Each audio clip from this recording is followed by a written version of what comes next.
Hello hi नमस्कार, स्वागत है आप सभी का मैग्नेट ब्रेन्स के आईआईटी जेईई और नीट चैनल पे। जी आज हम बात करेंगे हमारे प्रैक्टिस क्वेश्चंस पार्ट 2 की।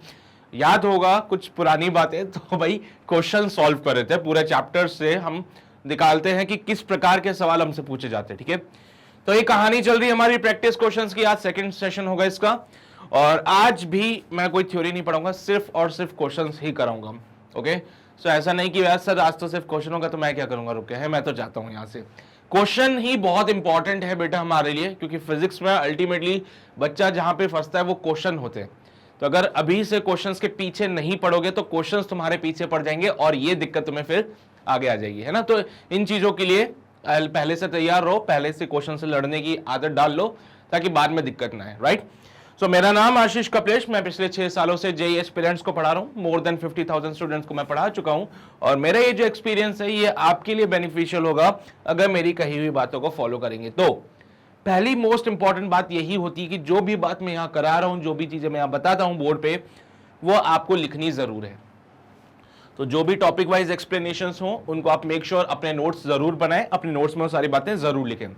डीपीपीज आपको सॉल्व करनी है। अगर डीपीपीज में आपको कोई डाउट आता है तो उसका वीडियो सॉल्यूशन मैं आपको प्रोवाइड कराता हूं। ये सारी चीज आपको कहां मिलेगी?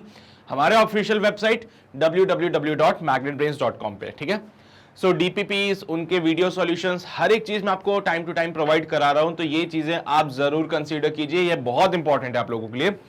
इसके अलावा जैसा कि मैं आपको बोल रहा था कि यहाँ पे चैप्टर वाइज मैं क्वेश्चंस करा रहा हूं आपको, प्रैक्टिस क्वेश्चंस जिसे हम कहते हैं। तो ये प्रैक्टिस क्वेश्चंस भी मैं जितना पॉसिबल हो पाता है उतने मैं कराता हूं, लेकिन इसके अलावा और क्वेश्चंस जो आपको खुद से भी सॉल्व करने हैं। इसके अलावा मैं प्रीवियस ईयर क्वेश्चंस भी आपको कराऊंगा, तो मैक्सिमम क्वेश्चंस तो मैं आपको कराऊंगा इसे, लेकिन इसके अलावा जो और क्वेश्चंस रहते हैं मेक श्योर आप उनको भी खुद से सॉल्व कीजिए। राइट, तो बेटा इसके हिसाब से अगर अपने प्रिपरेशन आप कंटिन्यू रखते हैं तो आपका सिलेक्शन 100% है, कोई दिक्कत नहीं आएगी, कोई बैकलॉग नहीं आएगा, सारे कॉन्सेप्ट्स क्लियर होते हुए चलेंगे। ठीक है, बस इतनी सी बात है कि भूल मत जाना कि मैंने क्या बातें बोली थी, और जो चीजें मैं आपको बता रहा हूं उनको भी थोड़ा शिद्दत से फॉलो कर लेना। ठीक है, अभी जो मोस्ट इंपॉर्टेंट है हमारे लिए वो है पेन और पेपर, क्योंकि जब सवाल आएगा तो आपको सॉल्व करना है। ठीक है, तो जब भी कोई क्वेश्चन मिले मेक श्योर आप वीडियो को पॉज करें, खुद से ट्राई करें, देखें कि आप क्वेश्चन को सॉल्व कर पाते हो कि नहीं कर पाते हो। अगर आपने किया तो बहुत अच्छी बात, नहीं किया तो परेशान क्यों, तो मैं हूं ना फिर। चलिए भाई शुरू करते हैं पहले सवाल से। पहला सवाल मैंने बड़ा हलवा सा सवाल है, तुमने किया भी है ये क्वेश्चन, है ना, लेक्चर में भी हो गया था, डीपीपी में भी मैंने कराया था। अगर तुम दोनों टाइम सो रहे थे तो तुमसे क्वेश्चन नहीं होगा।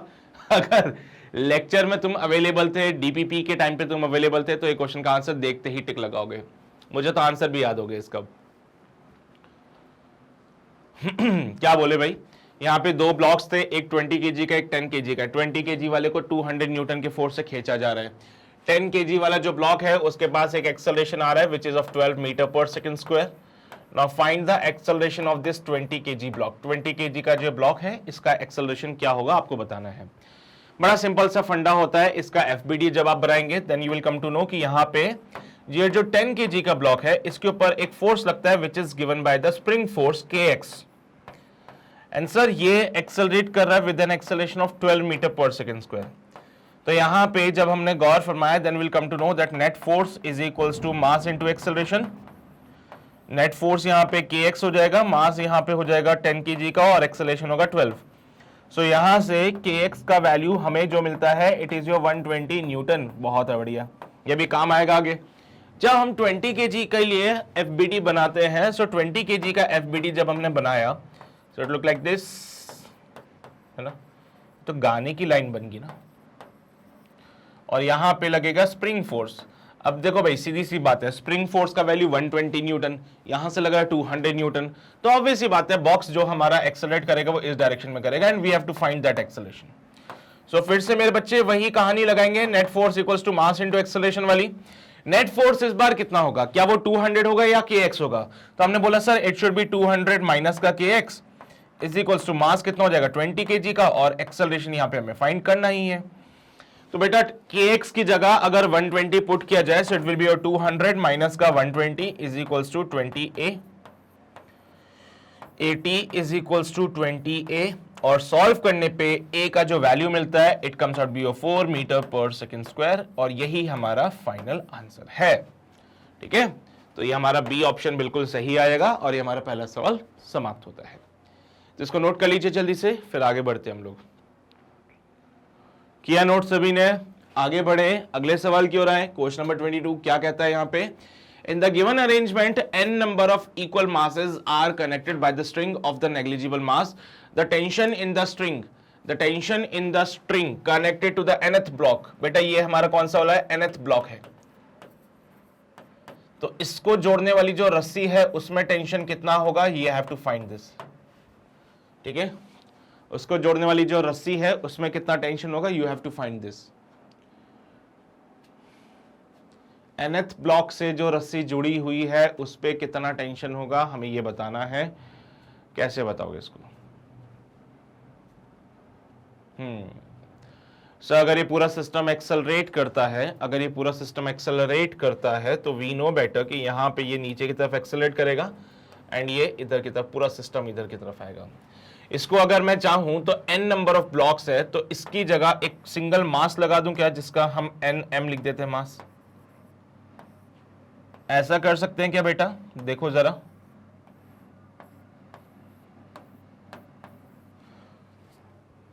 ऐसे बहुत सारे छोटे छोटे बॉक्स है, n नंबर ऑफ ब्लॉक्स है। तो इन सारे ब्लॉक्स को जब आप कंबाइन कर दोगे, then you will get a box, single box having the mass n times of m। अगर ऐसे 5 छोटे छोटे से डब्बे हैं मेरे पास, या 3 छोटे छोटे से डब्बे हैं जिनका मास m है और m है, तीनों को अगर मैं कंबाइन कर दूं तो एक डब्बा मिलेगा मेरे को जिसका मास होगा 3m। बहुत अच्छी बात है। ऐसे अगर 4 ब्लॉक्स मेरे पास होंगे, इनको कंबाइन कर लूंगा तो इनका मास हो जाएगा 4m। 5 ब्लॉक्स के लिए 5m, तो n ब्लॉक्स के लिए nm। सिस्टम का एक्सेलरेशन मैंने बोला यार, मान लो यहां नीचे की तरफ हो रहा है, तो it will be your capital mg, है ना, और यहां पे टेंशन लगेगा t। Here the tension will be again t। बेटा यहां पे जो हमें बताना है वो ये है कि आखिरी वाले पे कितना टेंशन लग रहा है, लेकिन उसके लिए सबसे पहले हमें एक्सेलरेशन निकालना पड़ेगा। एक्सेलरेशन आपको पता है, हम फॉर्मूला लगाते थे driving force upon total mass करके। ड्राइविंग फोर्स बेटा वो फोर्स होता है जो पूरे सिस्टम को एक्सेलरेशन प्रोवाइड करा सके। ड्राइविंग फोर्स वो फोर्स होता है जो पूरे सिस्टम को क्या कर सके? एक्सेलरेशन प्रोवाइड करा सके। तो पूरे सिस्टम को एक्सेलरेशन प्रोवाइड कराने की जिम्मेदारी यहां पे कौन से फोर्स की है? टेंशन की या mg की? सर मेरे हिसाब से तो वो mg होना चाहिए। अगर mg नहीं होता तो ये कैपिटल M नीचे नहीं आता। अगर ये कैपिटल M नीचे नहीं आता तो nm वाला ये जो ब्लॉक है आगे नहीं जाता। सो यहां पे एक्सेलरेशन विल बी और capital mg divided by capital M plus nm।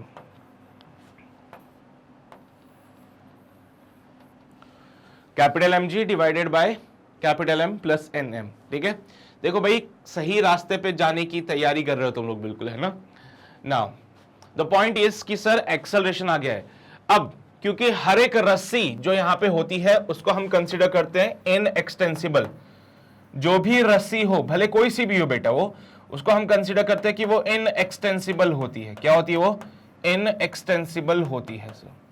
और अगर कोई भी रस्सी इन एक्सटेंसिबल है तो उसका लेंथ फिक्स होगा, जिसकी वजह से हर एक ब्लॉक फॉरवर्ड मूव करता है with a common acceleration a, जिसकी वजह से हर एक ब्लॉक आगे की तरफ मूव करेगा with a common acceleration a। समझ रहे हो बात को? हर एक रस्सी जो यहां पे ली जाती है वो इन एक्सटेंसिबल है। इन एक्सटेंसिबल का मतलब है कि उसका लेंथ कभी चेंज नहीं होगा।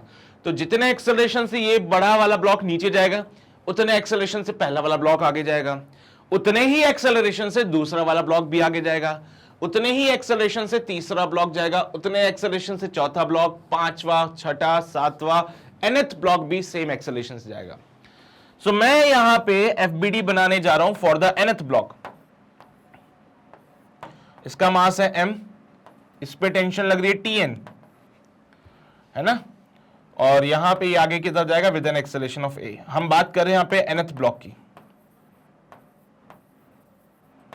हम बात कर रहे हैं यहां पे nth ब्लॉक की। Tn is the tension on the nth block, tension in the string.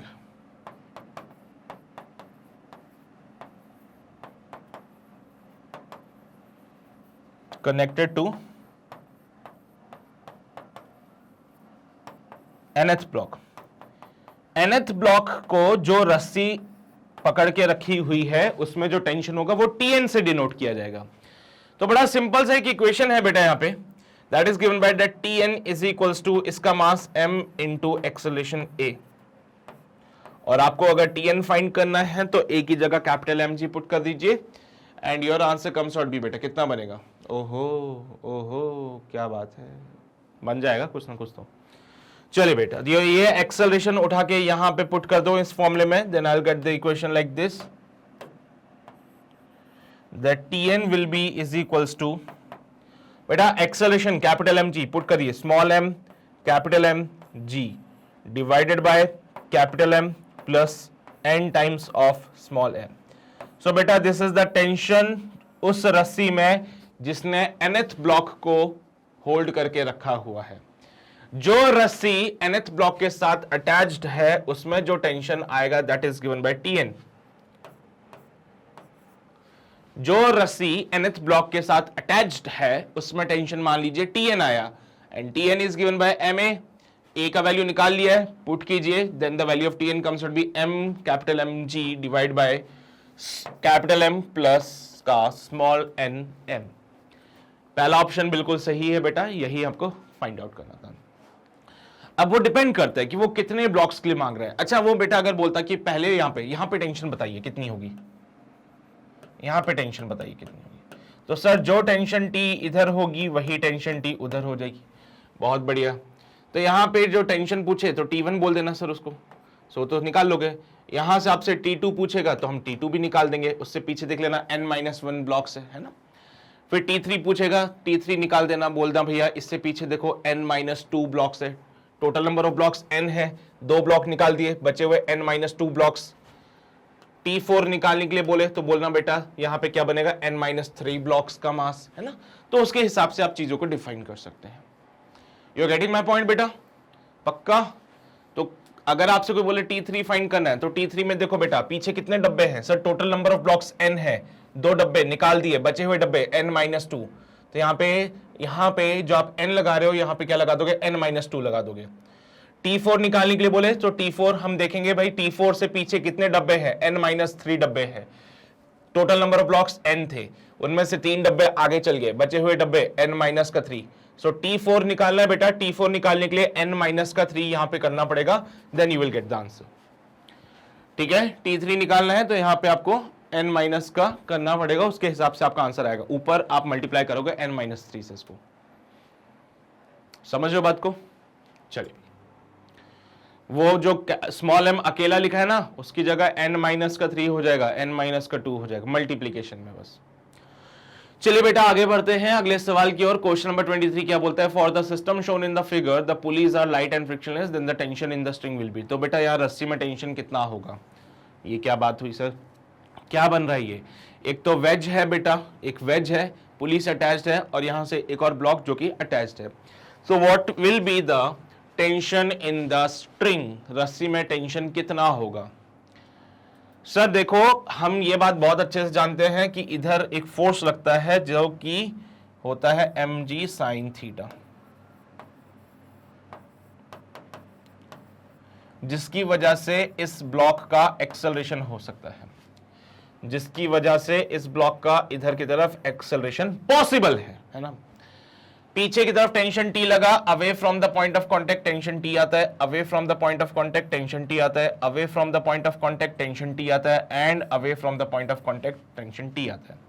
यहां पे भी टेंशन T आएगा away from the point of contact. अब देखो बेटा सीधी सी बात है, अगर ये वाला ब्लॉक नीचे की तरफ स्लाइड करेगा तो डेफिनेटली ये वाला ब्लॉक आगे की तरफ आएगा ना. कंस्ट्रेंट का काम नहीं लगाना, यहां पे कंस्ट्रेंट लगाने की जरूरत नहीं पड़ेगी आप लोगों को, सिंपल सी बातें हैं जो इजीली समझ आ जाती है. अच्छा अगर मैं एक्सेलरेशन की बात करूं तो यहां पे एक्सेलरेशन कौन होगा बेटा, driving force upon total mass. अगर मैं एक्सेलरेशन की बात करूं so here it will be your driving force divided by total mass. So बेटा ड्राइविंग फोर्स कितना है यहां पे, सर एक ही तो फोर्स है जो कि सिस्टम को एक्सेलरेशन प्रोवाइड करा सकता है. क्या वो टेंशन? नहीं, टेंशन इंटरनल फोर्स होता है, ये सिस्टम को एक्सेलरेशन नहीं प्रोवाइड कराता. सोचो ना अगर mg sin थीटा ना होता तो क्या ये मूव कर पाते कभी? अगर mg sin थीटा नहीं होता तो क्या ये पूरा सिस्टम, ये दोनों ब्लॉक मूव कर पाते? नहीं कर पाते। सो ड्राइविंग फोर्स में पुट करेंगे mg sin थीटा, और टोटल मास कौन कौन है? एक मास ये है, एक मास ये है। So total mass will be m plus m। So your answer will be mg sin theta divided by 2m is the acceleration. तो m से m मर जाएगा और एक्सेलरेशन बनेगा बेटा 1/2 g sin थीटा। तो एक्सेलरेशन आएगा 1/2 g sin theta, 1/2 g sin theta. तो उसने तो रस्सी में टेंशन मांगा था, तो टेंशन निकालो। अब आपकी मर्जी, टेंशन या तो इस ब्लॉक से निकाल लो या तो इस ब्लॉक से निकालो। यहां पे तो बड़ा लंबा सा इक्वेशन बनेगा mg sin theta minus t is equals to ma। यहां काम आसान हो सकता है, डायरेक्टली इक्वेशन लगा सकता हूं t is equals to ma, क्योंकि इस वाले ब्लॉक को एक्सेलरेशन किसने प्रोवाइड करा? टेंशन ने। पर सर आप तो बोल रहे थे एक्सेलरेशन ये प्रोवाइड करा रहा है।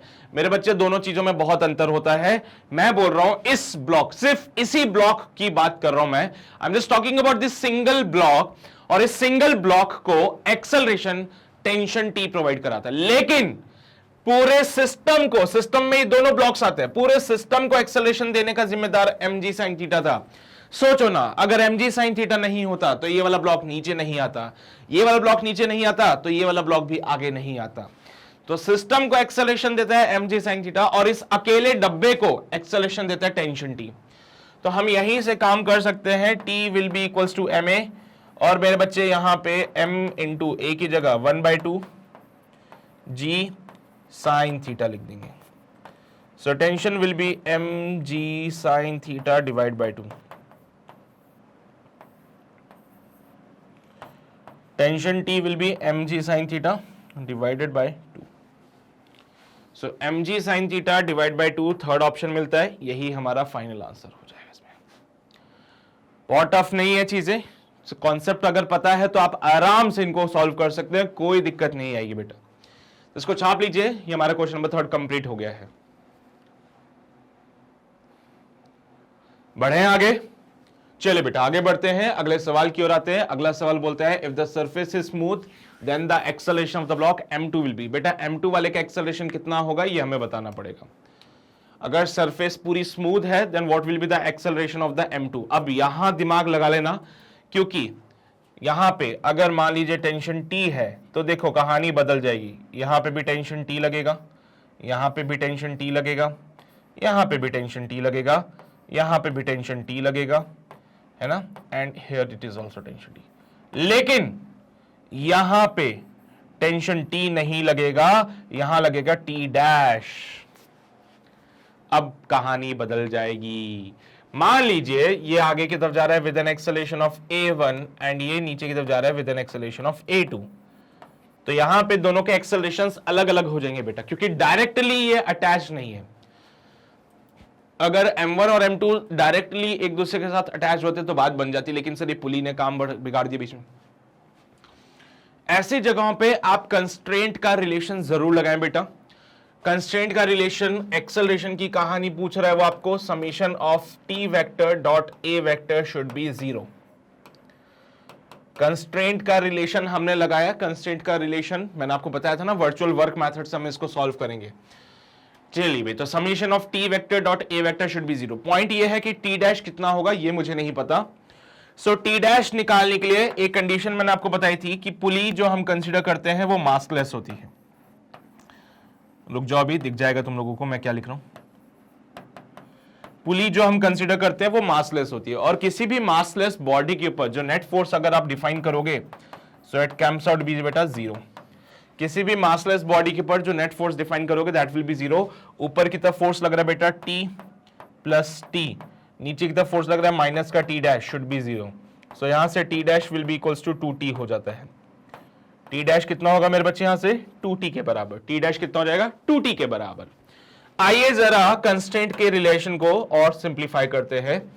पहले वाले ब्लॉक के लिए देखें, टेंशन और acceleration A1 both are in the same direction. So tension और एक्सेलरेशन दोनों ही सेम डायरेक्शन में cos 0 डिग्री। सेकंड वाले केस में देखेंगे टेंशन टी डैश और एक्सेलरेशन A2। बेटा बॉक्स पे देखो, बॉक्स पे टेंशन ऊपर की तरफ लग रहा है, बॉक्स का एक्सेलरेशन नीचे की तरफ जाएगा, प्लस का T dash A2 cos 180 degree. ठीक है, अब तुम ये बोलोगे कि सर टेंशन टी डैश तो देखो यहां नीचे भी लग रहा है। बेटा वो पुली पे लग रहा है, बॉक्स पे टेंशन कहां लग रहा है? बॉक्स पे टेंशन ऊपर की तरफ लग रहा है और बॉक्स का एक्सेलरेशन नीचे की तरफ है। So it can be written as TA1 minus का 2T, टी डैश की जगह 2T पुट कर दिया, A2 will be equals to 0। So TA1 will be equals to 2TA2, T से T मर जाएगा and A1 will be equals to 2 times of A2 होता है। सो यहां से एक रिलेशन निकाला है A1 A2 के बीच में। अब हम इनके लिए इंडिविजुअली चीजों को सॉल्व कर सकते हैं बेटा। ठीक है, कैसे सॉल्व किया जाए? सो यहां पे ड्राइविंग फोर्स कौन है? ऐसे करोगे नहीं, दिक्कत हो जाएगा सर। यहां पे M2G वाला फोर्स लगेगा नीचे, बहुत ही बढ़िया। तो M2 वाले ब्लॉक का अगर मैं एक फ्री बॉडी डायग्राम बना दूं, सो it will be like this. नीचे लगेगा M2G, ऊपर लगेगा T डैश और एक्सेलरेशन आएगा नीचे की तरफ A2। इक्वेशन लिखी जाएगी M2G माइनस का T dash is equals to M2A2। यहां पे M1 वाले ब्लॉक के लिए अगर आप गौर फरमा के देखें तो सीधी सी इक्वेशन लिख सकते हो, T is equals to M1A1। T is equals to M1A1 लिख सकते हैं कि नहीं लिख सकते for the block M1। M1 वाले ब्लॉक के लिए टेंशन फोर्स क्या है? एक्सेलरेशन प्रोवाइड करा रहा है। So tension is equals to mass into acceleration. यहां देखो M2G माइनस का T dash equals to M2A2। आओ जरा इसको अगले पेज पर सॉल्व करते हैं। तो दो इक्वेशंस मेरे पास बनती है, एक तो है T is equals to M1A1 और एक इक्वेशन है M2G माइनस का T dash is equals to M2A2। मेरे बच्चे इसके अलावा और क्या पता है हम लोगों को? हमें ये भी पता है कि सर T डैश जो होता है वो 2T होता है और यहां पे A1 equals to 2 times of A2 होता है। ये सारी बातें हम पहले निकाल के बैठे हुए हैं। सो M2G माइनस का T डैश की जगह 2T is equals to M2A2 किया, T की जगह M1A1, तो M2G माइनस का 2 M1A1 is equals to M2A2। A1 की जगह 2A2 निकालते हैं क्योंकि मुझे अल्टीमेटली A2 ही फाइंड करना है। क्या मांगे आपने? The acceleration of the block M2। M2 का एक्सेलरेशन कितना है? A2 है, तो हमें फाइंड A2 ही करना है। तो A1 को एलिमिनेट करते हैं, A1 की जगह पुट करते हैं 2A2। सो M2G माइनस का 2 M1 इंटू A1 की जगह 2A2 is equals to M2A2। M2G minus का 4 M1A2 is equals to M2A2। उधर लेके जाओ, M2G is equals to 4 M1 plus M2 into A2। जब सॉल्व किया सो A2 का वैल्यू जो हमें मिल रहा है यहाँ पे, it comes out B, A2 का वैल्यू जो हमें मिलेगा it will be your M2G divided by 4 M1 plus M2। Clear रहेगी बात सभी को? समझते हो बात को? तो इसको लिख लीजिए एंड ऑप्शन कौन सा मैच करेगा? M2G divided by 4 M1 plus M2। A option बिल्कुल सही आ जाएगा इसका आंसर। तो पहले तो आपने कंस्ट्रेंट का रिलेशन लगाया, कंस्ट्रेंट का रिलेशन निकाल के दोनों ब्लॉक्स के एक्सेलरेशंस में रिलेशन फाइंड किया। उसके बाद अपना वही पुराना तरीका जिससे हम सॉल्व करते थे, इसके लिए T इक्वल्स टू M1A1, इसके लिए M2G माइनस का T dash equals to M2A2। अगले पेज पे आके हमने इन चीजों को सॉल्व किया। तो यहाँ पे एक इक्वेशन ये थी, एक इक्वेशन ये थी, ये रिलेशन हमें पता था, ये भी हमें पता था, बस हमने पुट करा and we got this A2। तो इसको नोट कर लीजिए राइट फ्रॉम हियर, फिर हम आगे बढ़ेंगे।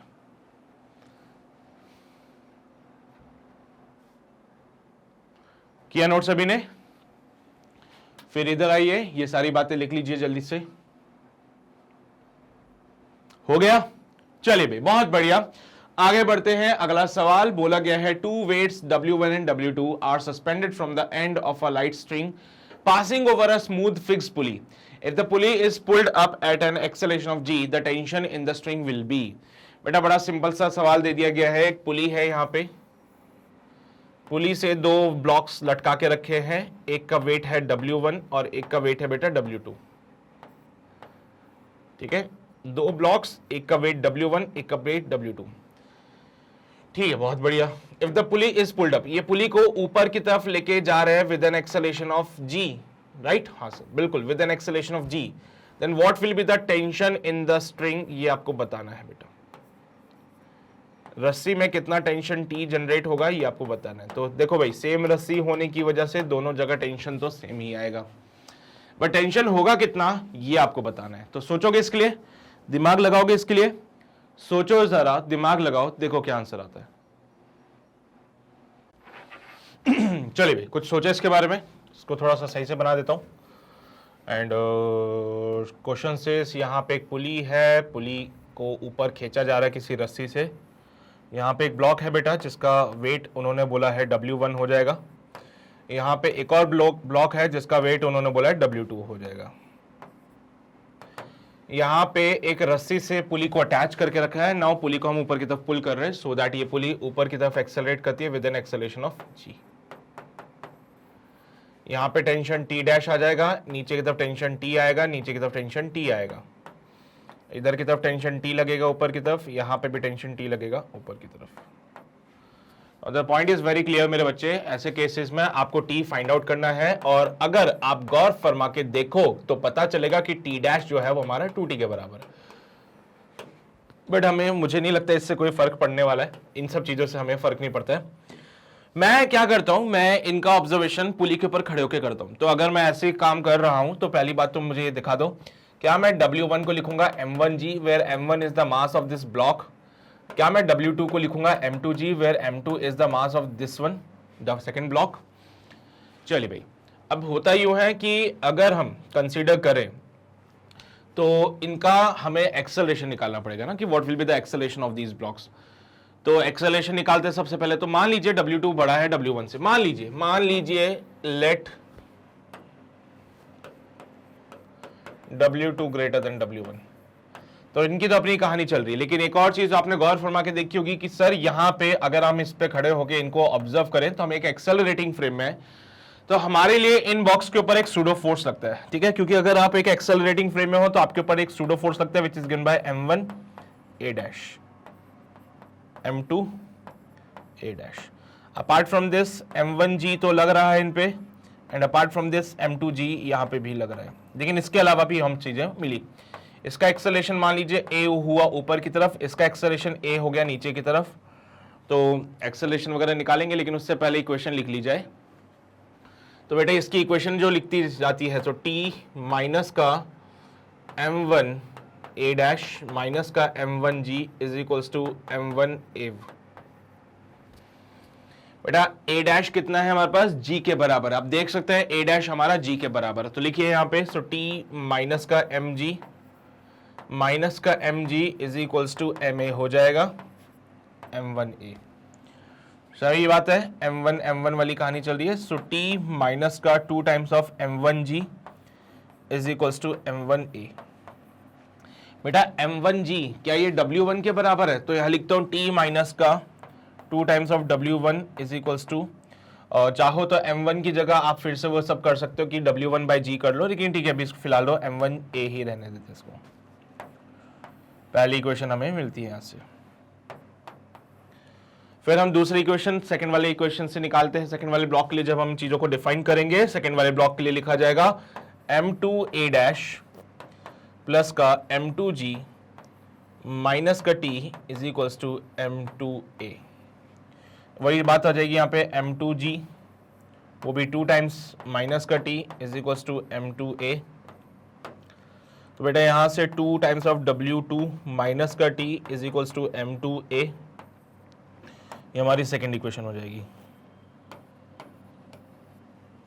आप देख सकते हो बेटा दोनों इक्वेशंस को अगर ऐड कर दे तो बात बन सकती है कुछ, है ना। दोनों इक्वेशंस को ऐड करते हैं, उससे T से T एलिमिनेट होगा, एक्सेलरेशन मिलेगा। तो यहां पे हम क्या कर रहे हैं, दोनों इक्वेशंस को ऐड कर देते हैं, इक्वेशन 1 प्लस इक्वेशन 2 कर दिया हम लोगों ने। जैसे हमने इक्वेशन 1 प्लस इक्वेशन 2 किया, पहली इक्वेशन T माइनस का 2W1, T माइनस का 2W1 प्लस का 2W2 माइनस का T is equals to M1A plus M2A। ठीक है बेटा, समझ गए। t माइनस का 2w1 प्लस 2w2 माइनस का t, तो यहां से t से t मर जाएगा, तो 2 टाइम कॉमन ले लिया, w2 माइनस का w1 इज इक्वल्स टू बेटा यहां पे m1 plus m2 into acceleration आता है a, so acceleration will be 2 times of w2 minus का w1 divided by m1 plus m2।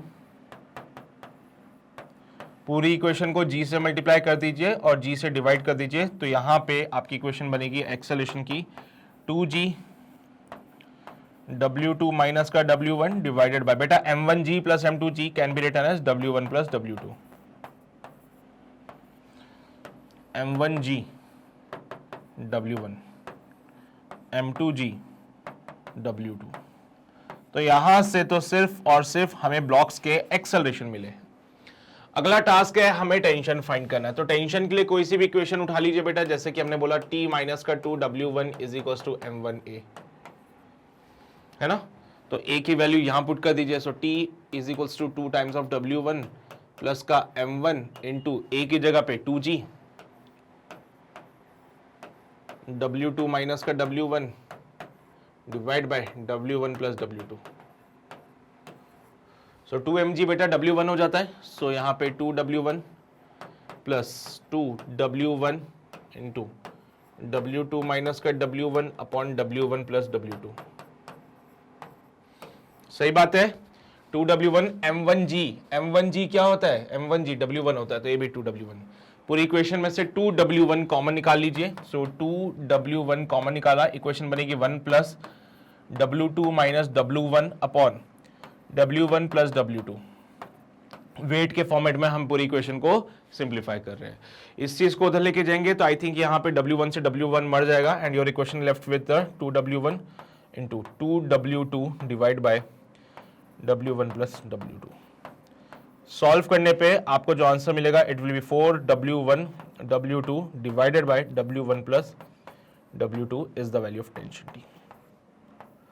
So tension t निकालना था तो आप ये वाली इक्वेशन का यूज करेंगे and then you will get the answer 4w1 w2 divide by w1 plus w2।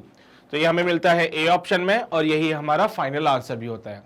बेटा यहाँ पे आपको कोई कंस्ट्रेंट वगैरह लगाने की जरूरत नहीं है, आप सूडो फोर्स का कॉन्सेप्ट लगा सकते हो। ये जो m1a डैश है या जो m2a डैश है, ये है क्या, ये सूडो फोर्स है, क्योंकि देखो ये कनेक्टेड है एक ऐसी पुली से जो एक्सेलरेट कर रही है। अब क्योंकि ये पुली के साथ अटैच्ड है, तो डेफिनेटली एक किस में है, एक एक्सेलरेटिंग फ्रेम में है, और एक्सेलरेटिंग फ्रेम में हमेशा पता है हम लोगों को कि जो सूडो फोर्स होता है that will be equals to the mass of the block multiply by a dash, यानी कि जिस फ्रेम में वो थे, है ना। अब इसी में इन दोनों ब्लॉक्स में मैंने मान लिया कि W2 बड़ा है W1 से। अब तो आपकी अच्छी वो करना है ना, ऐसा कोई जरूरी नहीं होता कि W2 बड़ा होगा W1 से, आपको पसंद आए तो W1 को बड़ा कर दो, आंसर वही आना है, कोई फर्क नहीं पड़ेगा उससे। तो यहां पे हमने उसके हिसाब से इक्वेशंस बनाई, एक्सेलरेशन लिखा एंड देन हमने टेंशन को फाइंड किया। पुली को एक्सेलरेशन देने का मकसद मेरे हिसाब से यहां पे जब हमने पुली को एक्सेलरेशन दिया तो वो सिर्फ इसीलिए क्योंकि हम यहां पे सूडो फोर्स को एडजस्ट कर सके, बस। Got it? छाप लो इसको जल्दी से, इस चीज को जल्दी से नोट कीजिए, फिर हम आगे बढ़ते हैं अपने अगले सवाल की ओर। किया नोट सभी ने? चलिए भाई यहां पे आइए, सारी बातें लिख लीजिए।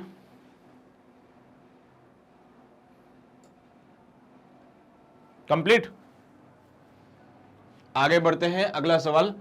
Two trolleys A and B are moving with an acceleration of A and 2A respectively in the same direction to an observer in the trolley A। ये कोई ऑब्जर्वर है जो कि ट्रॉली A में है और यहां पे ट्रॉली B पे एक ब्लॉक M रखा हुआ है। The magnitude of the pseudo force acting on the block of mass M। भैया बोलो जरा M पे कितना सूडो फोर्स लग रहा होगा इस ऑब्जर्वर के हिसाब से। अब आप गौर फरमा के देखें तो ऑब्जर्वर भी एक्सेलरेट कर रहा है और ब्लॉक भी एक्सेलरेट कर रहा है। ब्लॉक जो एक्सेलरेट कर रहा है वो 2A से कर रहा है और ऑब्जर्वर जो कर रहा है वो A से कर रहा है। तो पहली चीज तो ऑब्जर्वर के रेस्पेक्ट में ब्लॉक का जो एक्सेलरेशन है वो निकालते हैं। तो ऐसे क्वेश्चंस को सॉल्व करने के लिए हम क्या करेंगे बेटा, फाइंड करेंगे एक्सेलरेशन ऑफ ब्लॉक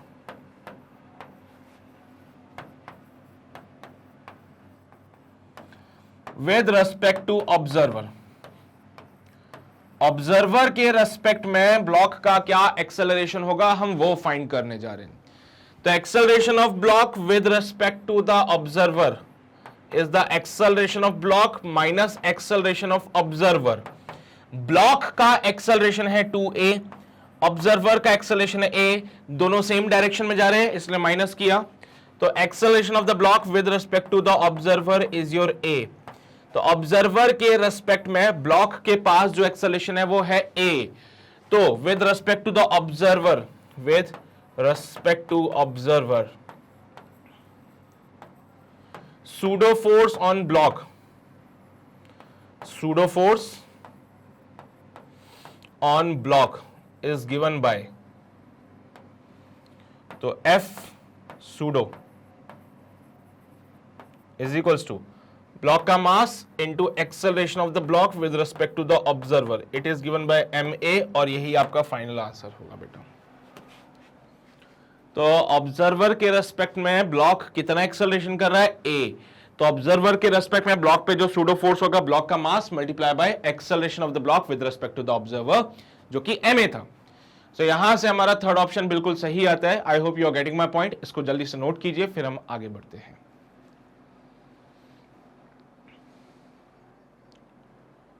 किया है नोट सभी ने, समझते हो बात को? चलिए बच्चे आगे बढ़ते हैं, अगले सवाल की ओर आते हैं। अगला सवाल बोलता है in the arrangement in figure m1 and m2 both are having the mass of, बेटा m1 1 kg का है, m2 यहाँ पे 2 kg का है। पुलिस जो है वो मासलेस है और जो रस्सी है वो लाइट है। For what value of capital M, capital M का क्या वैल्यू रखें जिससे कि m1 जो है वो मूव करना चाहिए विद द कांस्टेंट वेलोसिटी। मैं चाहता हूं m1 वाला ब्लॉक कांस्टेंट वेलोसिटी से मूव करे। So what will be the value of capital M? Capital M का वैल्यू बताइए जिससे कि M1 कांस्टेंट वेलोसिटी से मूव करे। कैसे करें?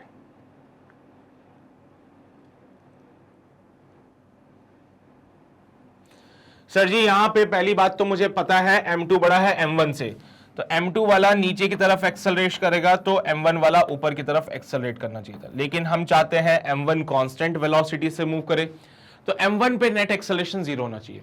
हमने साथ ही साथ देखा कि ये पूरा सिस्टम भी नीचे आएगा क्योंकि ये भी आ रहा है, तो ये a डैश, तो ये पूरा सिस्टम नीचे आएगा, पूरा सिस्टम नीचे आएगा तो M2 भी नीचे आएगा with an acceleration of a dash और M1 भी नीचे आएगा with an acceleration of a dash. देखो भाई क्या है, M2 बड़ा है M1 से, तो इनका आपस में तो चल ही रहा है a एक्सेलरेशन, लेकिन हमने क्या देखा कि दोनों मासेस की वजह से पूरा सिस्टम नीचे आ रहा है बेटा, पूरा सिस्टम नीचे आ रहा है, तो ये ब्लॉक आगे की तरफ खिसकेगा with an acceleration of a dash, तो ये पूरा सिस्टम नीचे आएगा with an acceleration of a dash. तो हर एक ब्लॉक नीचे की तरफ आ रहा है with an acceleration of a dash. So for block m1, for block m1, block m1 की बात करें तो ये रहा ब्लॉक m1, ऊपर की तरफ एक्सेलरेशन है इसके पास a, नीचे की तरफ एक्सेलरेशन है a डैश। कहा गया है कि m1 वाला जो है वो कांस्टेंट वेलोसिटी से मूव करना चाहता है। So for constant velocity net acceleration is really 0। For constant velocity net acceleration will be 0। तो नेट एक्सेलरेशन जो होता है मेरे बच्चे वो 0 हो जाता है। कांस्टेंट वेलोसिटी के लिए नेट एक्सेलरेशन 0 होगा, तो यहां से a minus a dash should be 0। So a will be equals to a dash. क्या बात है सर, नई बात पता चली हमें यहां से। a बराबर कितना होगा, a डैश होगा। सो a बराबर a डैश। चलिए भाई बहुत ही शानदार, वेरी गुड, सही बात पता निकाल ली तुम लोगों ने। अब हम m2 की बात करते हैं, तो m2 के लिए मैं FBD बना देता हूं। यहां पे हमारा ब्लॉक m2, इस पे नीचे की तरफ एक एक्सेलरेशन a डैश, नीचे की तरफ एक और एक्सेलरेशन a, तो इस पे net acceleration will be a dash plus a।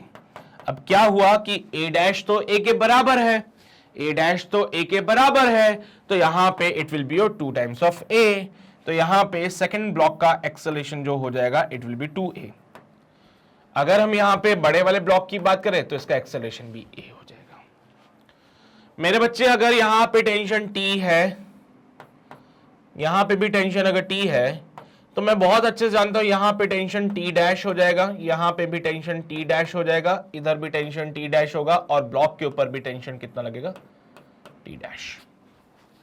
तो कहानी जो अब चलने वाली है वो सिर्फ और सिर्फ m2 और कैपिटल M के लिए चलेगी, क्योंकि m1 ने तो मना ही कर दिया है। ठीक है भाई, चलो भाई, तो यहां से फोर्स लगेगा m1g, तो यहां से तो मैं टी का वैल्यू भी निकालने वाला हूं, है ना। टी का वैल्यू भी हमें मिल जाएगा आराम से, कोई बड़ी बात नहीं होगी। ठीक है, अब सुनो, m2 के लिए बात करें तो बेटा m2g माइनस का t will be equals to ma, पर a का तो वैल्यू नहीं पता हम लोगों को। मेरे बच्चे, अगर m1 वाला कांस्टेंट वेलोसिटी से चलना चाहता है तो उस पर नेट फोर्स जीरो होगा। बेटा नेट फोर्स जीरो होने का मतलब क्या होता है, सॉरी नेट एक्सेलरेशन जीरो होने का मतलब क्या है कि m1 पे नेट फोर्स भी जीरो है। तो m1 पे एक फोर्स लगता है नीचे विच is given bye m1g, m1 पे एक फोर्स ऊपर लगता है which is given by tension t। और अगर बेटा नेट फोर्स जीरो हो जाए तो बेटा क्या मैं t बराबर m1g लिख दूं क्या, और m1 कितना था 1 kg का, तो क्या मैं इसको 1g लिख दूं क्या, तो मैं टेंशन का वैल्यू 1g लिख के चलूं आगे से, क्या मैं टेंशन को 1g लिख के ले चलूं आगे से, बोलो। अगर नेट एक्सेलरेशन किसी के ऊपर जीरो है, कांस्टेंट वेलोसिटी से मूव करना चाहता है, कांस्टेंट वेलोसिटी का मतलब नेट फोर्स जीरो होगा बॉडी के ऊपर, नेट एक्सेलरेशन जीरो होगा बॉडी के ऊपर। तो चलिए भाई, अब हम m2 के लिए फिर से FBD बनाते हैं अगले पेज पे।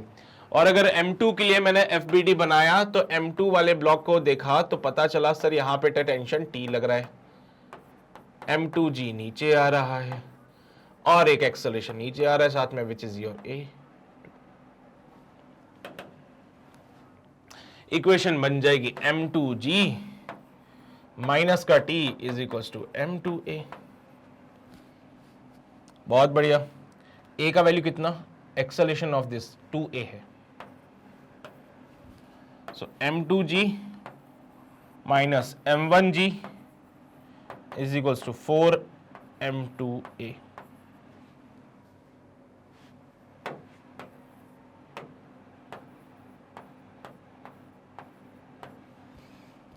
बेटा m2g है 2g, m1g है 1g, m2 का वैल्यू है 2 into 2a, so g by 4 is the value of a। a का वैल्यू कितना बनता है, g बाय 4 बनता है। a का वैल्यू कितना बनेगा, g बाय 4 बनेगा। यहां तक तो कोई समस्या नहीं ना। m2g माइनस का t equals to m2a2, a2 का वैल्यू हमने निकाल ही लिया, सेकंड ब्लॉक का जो एक्सेलरेशन था विच इज 2a। अरे यार A2 है ना सेकंड ब्लॉक का एक्सेलरेशन। अब हम कैपिटल M वाले ब्लॉक को बनाते हैं। तो कैपिटल M वाला ब्लॉक, टेंशन लग रहा है T डैश, आगे जा रहा है भाई साहब with an acceleration of A, so T dash equals to MA। Also हम फाइंड कर चुके हैं कि T डैश बराबर 2T होगा। ये बात बताने की नहीं होती, बार बार नहीं पता था ना तुम लोगों को कि T डैश यहां पे 2T के बराबर होगा, क्योंकि सेकंड पुली को देखा तो पता चला कि सर ये तो मासलेस है, और अगर कोई पुली मेरे बच्चे मासलेस होती है सो T डैश माइनस का T शुड बी 0, तो T dash will be equals to 2T होता था उस केस में। अनजान हो ऐसी बातों से तुम लोग, नहीं ना, जानते हो ना T डैश 2T के बराबर होगा। लिखा है यहां पे 2T is equals to MA। बेटा A का वैल्यू निकाल लिया है g बाय 4, सो A का वैल्यू निकाला g बाय 4, और T की जगह mg पुट कर दीजिए, सो T की जगह 1g आ जाएगा बेटा यहां पे, equals to mg by 4। g से g मर जाएगा, m का वैल्यू बनेगा 8 kg।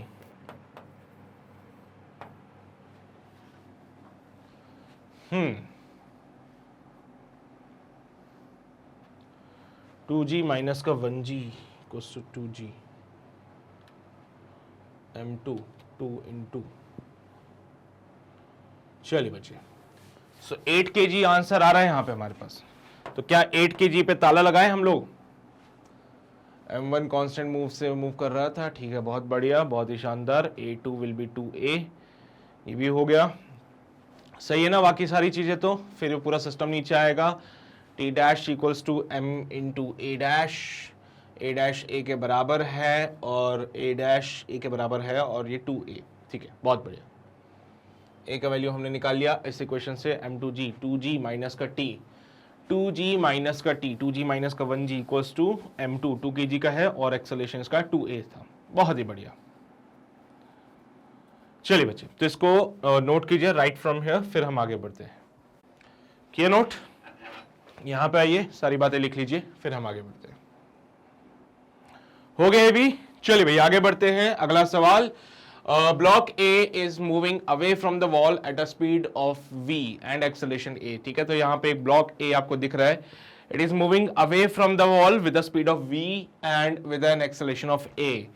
वेलोसिटी ऑफ b, वो रहा b वाला ब्लॉक नीचे की तरफ, with respect to a is v, acceleration of b with respect to a is a, acceleration of b is 4a with respect to b or a, and acceleration of b is root 17a with respect to the a।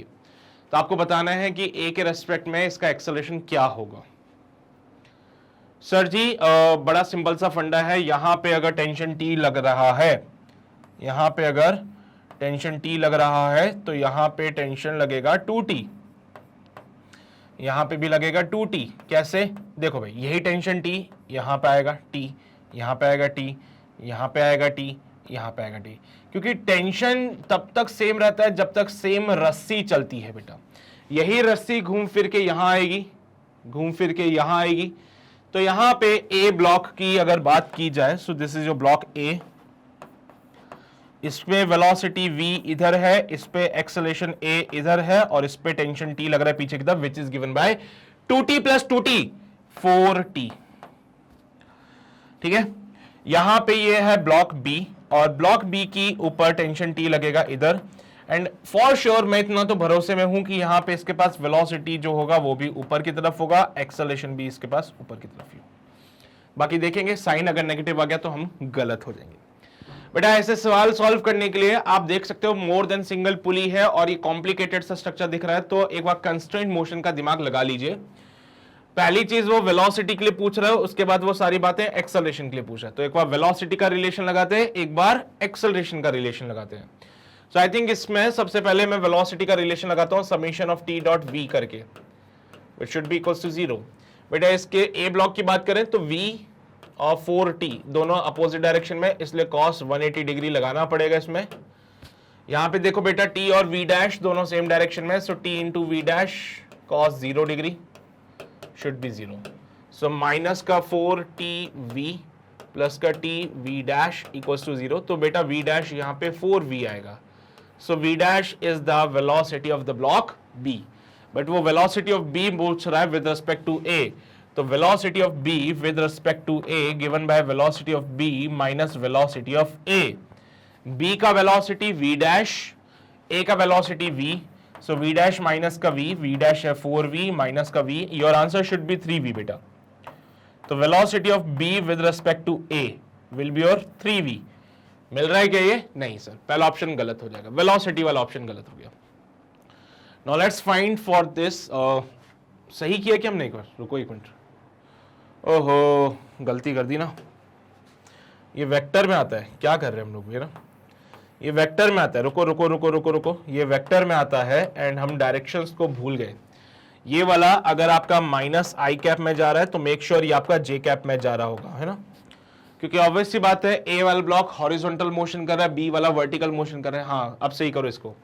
So it will be your V dash J cap minus of V into minus का I cap. सो यहां पे v dash की जगह 4v j cap and it can be written as v i cap.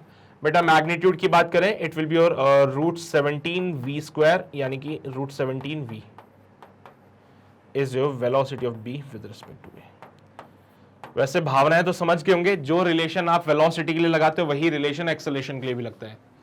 तो जो relation आप velocity के लिए लगाते हो वही रिलेशन एक्सेलरेशन के लिए भी लगेगा। तो a वाला ब्लॉक टेंशन लग रहा है 4t, एक्सेलरेशन है यहां पे a। b वाला ब्लॉक टेंशन लग रहा है t, एक्सेलरेशन आ रहा है a dash. So summation of t vector dot a vector should be 0। यहां पे लगाओ बेटा 4t into a cos 180 degree minus का, यहां पे देखो t a dash should be 0। So a dash will be equals to 4a। क्या बात है, मजा ही आ गया। So let's find the acceleration of block B with respect to block A। The acceleration of B with respect to A given by acceleration of B minus acceleration of A। B का acceleration vertical में है, it is given by A dash J cap minus उसका acceleration A I cap, वो भी minus का। So it can be written as 4A J cap minus minus plus हो जाएगा ए आई cap. Magnitude की बात कर ली जाए तो acceleration of B with respect to A vector format में लिखा था हम लोगों ने, तो इसी को अब हम मैग्नीट्यूड के फॉर्मेट में लिख देते हैं। तो acceleration of B with respect to A का magnitude given by under root of 4 a का स्क्वायर प्लस ए का square can be written as under root of 17 a square, और यहां से बनेगा under root of 17 into a. So acceleration of B with respect to A का magnitude.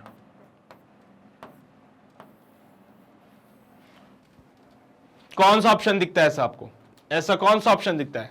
D वाला दिखता है मेरे को, तो यही हमारा सही जवाब होगा। डी में दिख रहा है आप लोगों को root 17 a with respect to A, है ना। So this is the acceleration of B with respect to A. तो आपने पहले कंस्ट्रेंट लगाया, उसके बाद रिलेटिव लगाया। पहले तो आपने क्या किया, कंस्ट्रेंट मोशन लगाया, उसके बाद आपने रिलेटिव मोशन लगाया। तो इसमें दो कॉन्सेप्ट लगते हैं बेटा। दिखने में कितना हलवा सवाल है, लेकिन असल में दो कॉन्सेप्ट लग रहे हैं इसमें। हो गया ये सभी का? किया है नोट सभी ने? यहां पे आइए, ये सारी बातें लिख लीजिए। हो गया ये भी सभी का? Very good. चलिए बच्चे आगे बढ़ते हैं। अगला सवाल बोला गया है, same spring is attach with the 2 kg, 3 kg and 1 kg block. तीनों केसेस में आप देख सकते हो बेटा, 2 kg का ब्लॉक, 3 kg का बॉक्स और 1 kg का बॉक्स, तीनों केसेस में सेम स्प्रिंग लगाई गई है, यानी कि तीनों का स्प्रिंग कांस्टेंट के सेम हो जाएगा। और अगर तीनों का स्प्रिंग कांस्टेंट सेम है तो बताइए किसमें इलोंगेशन ज्यादा होगा? किसमें इलोंगेशन ज्यादा होगा? बड़ा सिंपल सा फंडा है बेटा, इलोंगेशन उसी में ज्यादा होगा जिसमें टेंशन की वैल्यू ज्यादा होगी। तो आपको चेक करना है कि कौन से वाले केस में टेंशन ज्यादा है, क्योंकि जिसमें जितना ज्यादा टेंशन होगा उसमें उतना ज्यादा इलोंगेशन होगा। ठीक है, ठीक है। चलिए भाई,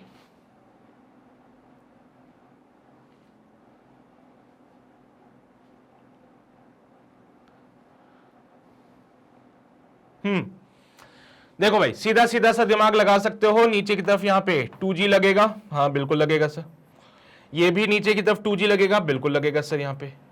तो यहां पे जो स्प्रिंग फोर्स है बेटा kx1, क्या वो 2g के बराबर होगा? बिल्कुल सर, यहां पे जो स्प्रिंग फोर्स है kx1 ये 2g के बराबर हो जाएगा, क्योंकि ये सिस्टम इक्विलिब्रियम में रहेगा।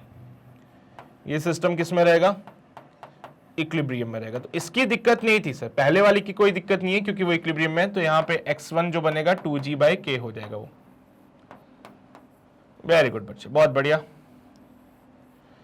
सेकंड वाले केस में आप देखें तो यहां पे नीचे की तरफ फोर्स लगेगा 3g, यहां पे नीचे की तरफ फोर्स लगेगा 2g।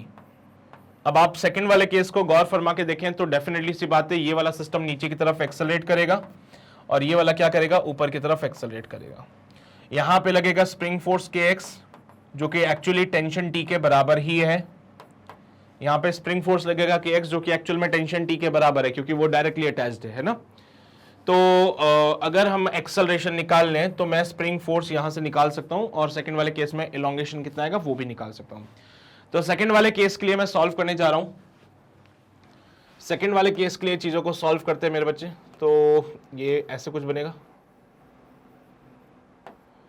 3 kg का ब्लॉक, यहां पे 2 kg का ब्लॉक। सो नीचे की तरफ it will be your 3g, नीचे की तरफ it will be your 2g। यहां पे फोर्स लगेगा kx, स्प्रिंग फोर्स, एक्सेलरेशन आएगा नीचे की तरफ, टेंशन T लगेगा ऊपर की तरफ, और इसका एक्सेलरेशन आएगा ऊपर की तरफ। एक्सेलरेशन निकाल लीजिए मेरे बच्चे। सीधा एक्सेलरेशन निकालने के लिए डायरेक्ट फॉर्मूला लगाएंगे, driving force upon total mass, driving force upon total mass. So what is the driving force? Sir यहां पे सिस्टम को एक्सेलरेशन कौन प्रोवाइड करा रहा है? 3g, और सिस्टम को एक्सेलरेट करने से कौन रोक रहा है? 2g। ये बॉक्स को नीचे लेके जाएगा, स्प्रिंग कम एलोंगेट होगी, तो ये रस्सी नीचे खींचेगी, ये रस्सी नीचे आएगी तो ये वाली रस्सी ऊपर जाएगी, तो ये ब्लॉक ऊपर जाएगा। ब्लॉक को ऊपर जाने से कौन रोकता है? 2g वाला रोकता है। तो एक्सेलरेशन एज आई थिंक यहां पे जो बनेगा it is 3g minus 2g divided by total मास 3 + 2। तो एक्सेलरेशन की बात करें सो it will be your g/5 is the acceleration here. तो हम 3G वाले बॉक्स को सॉल्व कर लेते हैं मेरे बच्चे, तो उससे हमें kx की वैल्यू पता चल जाएगी। So this can be written as 3G minus का kx इक्वल्स टू 3a। तो 3G माइनस का kx इक्वल्स टू 3g/5। इधर ले आओ भाई इसको, 3G माइनस का 3g/5 equals to kx2. So it can be written as 5 3s are 15, 15 minus 3 12, 12g/5 equals to kx2. So x2 will be 12g/5 k.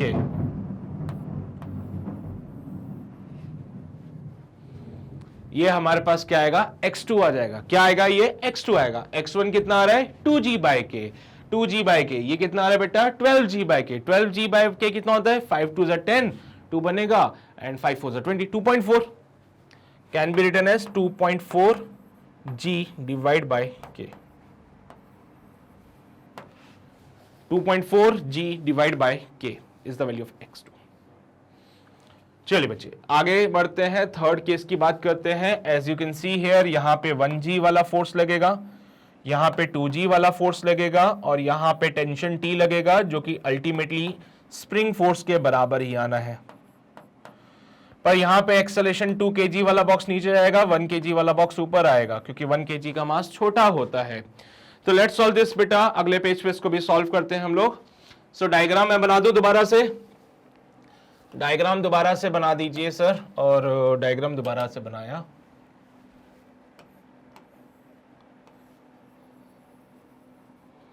One kg का block, 2 kg का block, 2 kg पे tension T लगेगा, T यहां से लगेगा 2G, acceleration आएगा A, यहां से लगेगा 1G, स्प्रिंग फोर्स लगेगा KX, और ये आएगा ऊपर की तरफ एक्सेलेरेशन A।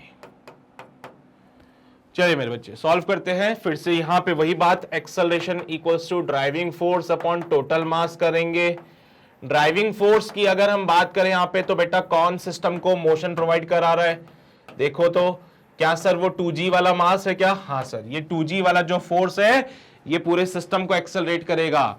तो 2G की वजह से ये 2 kg का जो बॉक्स है वो नीचे जाएगा, ये रस्सी नीचे आएगी, ये स्प्रिंग एलोंगेट होगा, ये बॉक्स ऊपर जाएगा, और 1 kg के बॉक्स को ऊपर जाने से रोका है 1G ने। सो यहां पे 2G और रोकने वाला 1G अपॉन टोटल मास 2 + 1 होता है बेटा, तो it will B g/3। So acceleration यहां पे कितना बन जाएगा, g/3 बनेगा। एक्सेलरेशन कितना बनेगा, g/3 बनेगा। Acceleration will be g/3। बेहतरीन, बहुत ही शानदार। अब जरा डायरेक्टली यहां पे सॉल्व कर लेते बेटा। तो kx3 माइनस का g is equals to 1a, so kx3 is equals to g plus acceleration g/3, 4g/3 कितना बनता है बेटा, 4/3, 1.33। so kx3 is equals to 1.33 g, so x3 will be equals to 1.33 g/k। x3 का value 1.33 g/k, यही होता ना बेटा, देख लो भाई, देखो 1.33 आ रहा है, ठीक है। सो x1 कितना, 2g/k, लिख दो यहां पे x1 2g/k, x2 2.4 g/k, x3 1.33 g/k। अब कौन बड़ा कौन छोटा तुम बताओ सर, x2 सबसे बड़ा, फिर उससे छोटा x1, और सबसे छोटा x3। x2 सबसे बड़ा है, उससे छोटा आएगा x1, उससे छोटा होगा x3। तो x2 x1 x3, x2 x1 x3, क्या मुझे बी ऑप्शन में दिख रहा है ये? तो मैं क्या बोल दूं, यही हमारा फाइनल आंसर है? बिल्कुल यही हमारा फाइनल आंसर है। नोट कर लीजिए इसको, फिर हम आगे बढ़ते हैं अगले सवाल की ओर। हो गया नोट? किया नोट सभी ने? लिख लो सारी बातें। सेकंड वाले केस के लिए हमने इसको सॉल्व किया, हो गया ये भी। फिर आगे बढ़ो, ये भी लिख लो, थर्ड वाला केस हमने भी सॉल्व किया, कंप्लीटेड। चलिए बच्चे आगे बढ़ते हैं, अगले सवाल की ओर आएंगे। अगला सवाल बोलता है two identical particles A and B each of mass m are interconnected by a spring having the stiffness K. One of them is pulled by a constant force F. इनमें से क्या हुआ, एक बॉक्स को हमने पुल किया। सो टू आइडेंटिकल पार्टिकल्स है A और B, तो यहां पे एक पार्टिकल A हो जाएगा, एक और आइडेंटिकल पार्टिकल B यहां पे इन्होंने बोला डिफाइन किया है। हर एक का मास m है, तो इसका मास अगर m है तो इसका मास भी कितना होगा, m हो जाएगा। They are interconnected by a spring of the spring constant K। ये आपस में कनेक्टेड है एक स्प्रिंग से जिसका स्प्रिंग कांस्टेंट K है। इनमें से एक को पुल किया जा रहा है with the constant force F। बहुत ही शानदार, ये पुल कर दिया हमने।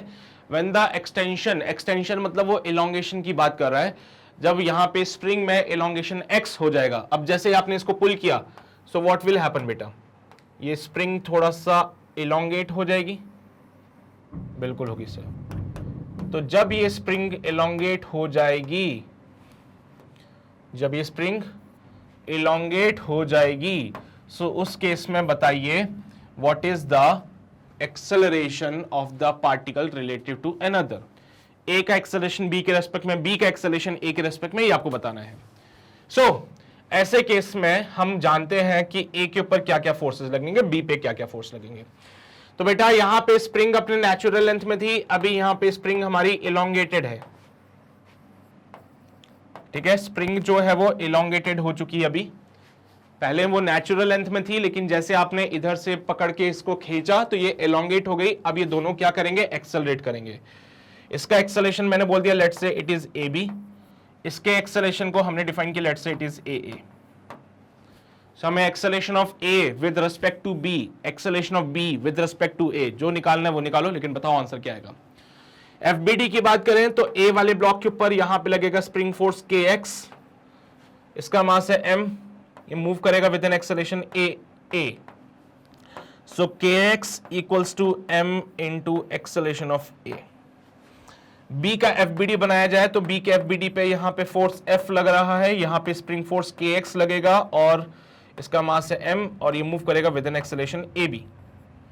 तो F माइनस का K X equals to m into A B.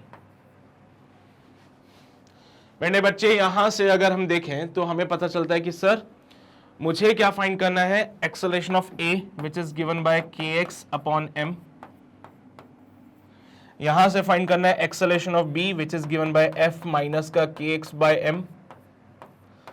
अब आपके पास दोनों एक्सेलरेशंस आ गए। Now let's find the acceleration of a with respect to b या acceleration of b with respect to a। What is the magnitude, देखो इसीलिए उसने मैग्नीट्यूड मांगा है। वो कहता है कि भैया आप कुछ भी निकाल लो, बस आंसर पॉजिटिव में देना।